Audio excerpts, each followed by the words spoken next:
आज सेसन जड़े नुआ गेस्ट अच्छा आम पाखे जहाँ भी आम स्टार्ट करते इंटरव्यू सीरीज। मो नेम होची पूनम बांकिया।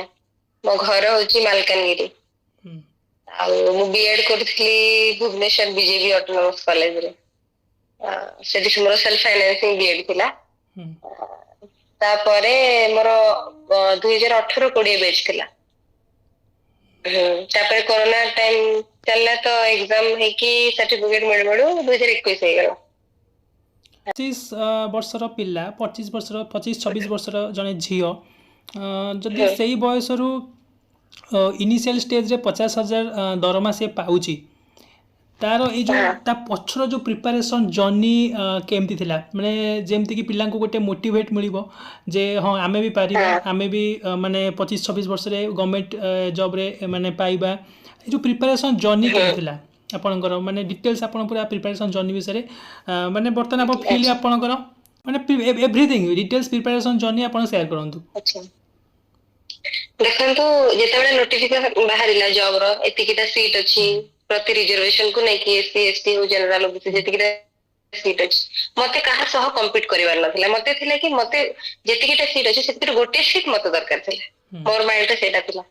कि गवर्नमेंट जेतिकी पोस्ट अछि गोटे सीट मते दरकार आ छोटो पिलाटी दिनरो हम घरे मते टीचर हवा पई मते मोटिवेट करि आस्थिले तो मो माइंड रे भी थिला कि मो टीचर ही हेबी तो मोर गोल माने फोकस ही रहिला कि टीचर हवा पई तो मु बीएड सेकंड इयर बेल को ओस्टेट क्लियर करथिली ओस्टेट जोडा हेतिला तापरे सीटेट भी देइथिली ओटेट भी देइथिली सेटा भी क्लियर हेतिला तापरे हाई स्कूल टीचर पे सिलेबस ओस्टेट आ सीएचटी रो सिलेबस नियरली अबाउट सेम किंतु एटा टिके अधिक भास्ट पढिबा को पड़िबो सीएचटी पे आ एटा टिके कम पढिबा को पड़िबो किंतु सेम ओस्टेट रे माइनस मार्किंग नाही सीएचटी रे माइनस मार्किंग अछि आ मु करूथली कि एडा कि मु मेनली फोकस करूथली जेहेतु पीसीएम थिला मोर मु तीनटा सब्जेक्ट थिला फिजिक्स केमिस्ट्री मैथ मु जे कोनसी दीटा को मु स्ट्रांग बनिया को ट्राई करथली बुझि पाले ना पीसीएम भीतर इधर फिजिक्स केमिस्ट्री तो मोर स्ट्रांग बनिया को ट्राई करथली मोर केमिस्ट्री ऑनर्स जेहेतु थिला केमिस्ट्री थिला आ मैथ जेहेतु थिला मोर मैथ मु पढुथली आ फिजिक्स भी पढुथली नो डाउट पढुथली किंतु सेतेटा प्रिपरेशन चाहू नथली कि माने एटा रे फोकस करी कि मु बाकी मोर खराब हो तो सेथिरे मु कंटेंट वाइज पढुथली मु एनसीईआरटी बुक भी फॉलो करे एवं मेनली ओन प्रिपरेशन मु कोठी कोचिंग वगैरह नेनी आ यूट्यूब रु पढे सिलेबस जेते डाउनलोड करी प्रति सिलेबस रा टॉपिक यूट्यूब तो सर्च करी पढे आ लाइब्रेरी जाए पढ़िया पई मु दिन भर लाइब्रेरी रे पढुथली दिन रे एमती आउ बाकी रहला जो कंप्यूटर पार्ट रीजनिंग पार्ट एसो पार्ट से तो टिके टच थिला जेहेतु हम हॉस्टल दे दे आस्तुलु किंतु जीके करंट अफेयर पार्ट ता एते भी टच नथिला जेहेतु सेटा हॉस्टल रे नथिला तो एते भी टच नथिला तो सेटा को भी ध्यान देइथिलु किंतु एतेटा ध्यान देइ नथिलु अदर पार्ट टू स्ट्रांग बनेथिलु जेमति कि रीजनिंग हला कंप्यूटर हला सीडीपी हला सेटा जेहेतु हम स्ट्रांग पार्ट तो सेटा को स्ट्रांग बनेथिलु तो मेनली आपण गोटे सिलेबस रो को पार्ट टा को आपण स्ट्रांग बनेबे आ को पार्ट टा को कम फोकस करले भी हबो सेटा आपण मेनली आपण निजे निजे को जज करिया पड़िबो कि मु मोर को पार्ट टा मो पे इजी आ को पार्ट टा मो पे हार्ड तो सेटा मु सेमती एनालाइज करके मु मोर नोट्स बनेवा स्टार्ट कली पढिबा स्टार्ट कली जे तो फर्स्ट कंटेंट भल से बुझिबा स्टार्ट कली प्रति टॉपिक रो बेसिक जानिया स्टार्ट तापरे मेन होची अधिक रु अधिक मु एमसीक्यू प्रैक्टिस कली सेरा हम जो थ्रू भी पाए यूट्यूब रो हो गूगल रो हो जे कोनसी टेक्स्ट बुक रो हो जे कोनसी भी हो मु जे कोनसी गोटे टॉपिक पढुथले से टॉपिक रे एज मच जेति की पॉसिबल एमसीक्यू आस परिबो तो सब एमसीक्यू मु चाहतली कि मु माने सॉल्व करिवे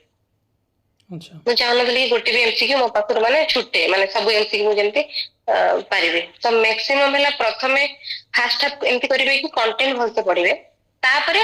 प्रति टॉपिक रो एमसीक्यू प्रैक्टिस करिवे ईच इंडिविजुअल रूटीन रे बनेबे कि आज ए टॉपिक आज मैथ रो ए टॉपिक आज केमिस्ट्री रो ए टॉपिक आज फिजिक्स रो आज रीजनिंग रो एमती डेली एमती टारगेट बनेबा अच्छा तो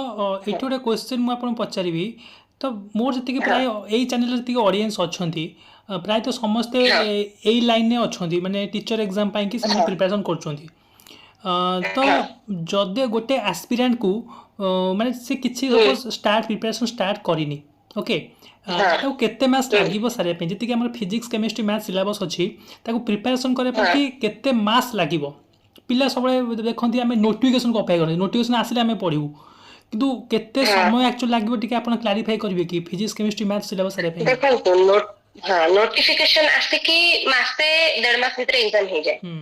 मेनली मासे 1.5 मास भीतर हो जाए किंतु ताठू आगु को हमको प्रिपरेशन करिया पड़िबो काहे कि ना कंपटीशन एबे बहुत जेति कि देखंतु आमे जेते नुआ नुआ ईयर एड हो जाउछि सेते नुआ नुआ पिला एड हो जाउछन बुझि पाले को फ्रेश पिला भी एड होउछंती और सीनियर पिला भी एड हो जाउछंती तो कंपटीशन सेते अधिका तो हमको कोन करिया पड़िबो हार्डली हम रूटीन रो जे कोनसी जदी बा जे तार टाइट शेड्यूल थिले भी सकाळे 2 घंटा और राति रे लेट नाइट स्टडी जे जति करि परला जति कि से पारिबो लेट नाइट स्टडी करबा कथा आउ जदि मु जदि कहबे हार्डली मासे कि 2 मास पढिले गोटे पिला आराम से क्वालिफाई करि परिबो एते हार्ड एंड फास्ट हे पढिबा दरकार नै माने एमती कि बहुत डीप को जीवा दरकार नै जेमती आमे एमती ओपीएससी यूपीएससी प्रिपेयर जेमती हो से भलिया माने दिन को 12 घंटा 14 घंटा से टाइप रो पढिया बे मु कहूनी किंतु जेति कि पढिबे आपण लेट नाइट स्टडी जो करिवे कि सकाळे जेति कि भोर उठी जदि पढिबे जेति कि पढिबे फोकस्ड हे कि पढंतु दिन को 2 घंटा पढंतु किंतु भल से पढंतु मु सेटा कहबी और टाइम ड्यूरेशन जे आपण पचारले बेस मासे रु 2 मास भितरे आपण नोटिफिकेशन बारिबार मासे और नोटिफिकेशन बाहरिला परे नोटिफिकेशन बाहरिबा पूर्वरु मासे आपण सब कंटेंट इजीली माने क्लियर हो जिवे नोटिफिकेशन बाहरला परे आपण केवल एमसीक्यू माने प्रैक्टिस करिवे केवल टेस्ट गुडा देबे तो किछि आपण जीरो रु भी स्टार्ट करि परिबे किछि असुविधा अच्छा तो आपण को केते मास लागितला माने प्रिपरेशन करिया पई कि देखो मते से मु लाइब्रेरी जाउतली मु बाहर रहउतली भुवनेश्वर रे रही कि लाइब्रेरी जाउतली तो मते हार्डली मासे रु 2 मास ही लागितला अच्छा 2 मास लागितला तो आपण बिना कोचिंग रे पूरा सेल्फ प्रिपरेशन ने क्रैक कले हां हां अच्छा आ गोटे कथा होची जे पिला मानकर माने जो गोटे मेन जिंस थाए कंसिस्टेंसी पिला कंसिस्टेंसी मेंटेन करि पारंती नाही तो ताको पई कि से टिके कोन माने केमती कोन आपण चाहिबे टिप्स तो पई आपण केमती कंसिस्टेंसी आपण को बेले कहउतला ना होनतला हां होए बेले बेले ब्रेक किंतु माइंड रखिबे कि सब बेले मु जहा हबा पई आपण इच्छा करूचंदी सेटा आपण हेले आपण से पोजीशन रे अछंती बोली निजु के इमेजिन करिवे सब बेले भाबिबे कि मु से पोजीशन रे अछि त से पोजीशन रे अछि बोली निजु को सब बेले सेमती देखिबे तो ऑटोमेटिक सेही पोजीशन को जीवा पाई कोन कोन करबा दरकार आपण गोटे दिन भीतर जदी गोटे होल डे गोटे दिन वेस्ट कर देले त नेक्स्ट डे जंती आपण को टेंशन आसीबा दरकार कि मु माने यस्टरडे मु वेस्ट कर देले बुझिवाले तो माने जहां आपनकर गोल अछि सेटा को आपण इमेजिन करियो को ट्राई करिवे आपण ऑलरेडी आपण इमेजिन करिवे कि मु से जगह रे ऑलरेडी अछि आपण निजे को भाबिबे कि मु से जगह रे अछि तो से जगह रे पहुंचीबा पे आपण को करिया पड़िबो कंसिस्टेंसी जदी बा ब्रेक होजी पढ़ा मझरे टिके टिके भी ब्रेक दरकार ना कि नॉन स्टॉप पढ़िबे पढ़ा मझरे भी टिके टिके माइंड फ्रेश दरकार घंटे 2 घंटा कड़े बुली आसीबे ए सब भी दरकार किंतु आपण गोल रो फोकस हे कि रहबा पड़िबो जेते जहा हेले अच्छा तो बर्तमान आपनकर जॉब माने केमी चलछि भल चलछि आ सैटिस्फाई अछंती मो घर पखरे जॉब मार्क अनुसार तो जॉब मिले माने पोस्टिंग मिले भलो मार्क ले परसेंटाइल अनुसार जदी परसेंटाइल भलो थाए घर पाखरे आपण जोडी चाइबे मिलिबो आ पोस्ट भी रहबा दरकार आपण घर पाखरे जदी आप मोर पीसीएम पोस्ट खाली थिला तो मोर घर पाखरे स्कूल आ मो घर जाय आसे मो घर 2-3 किलोमीटर स्कूल मु जाय आसे हां तो भल चलछि वर्क लाइफ भी भल चलछि पटे आपण घरे भी टाइम दे परिबे घर पर्सनल लाइफ भी आ और प्रोफेशनल लाइफ बहुत टाइम दे परिबे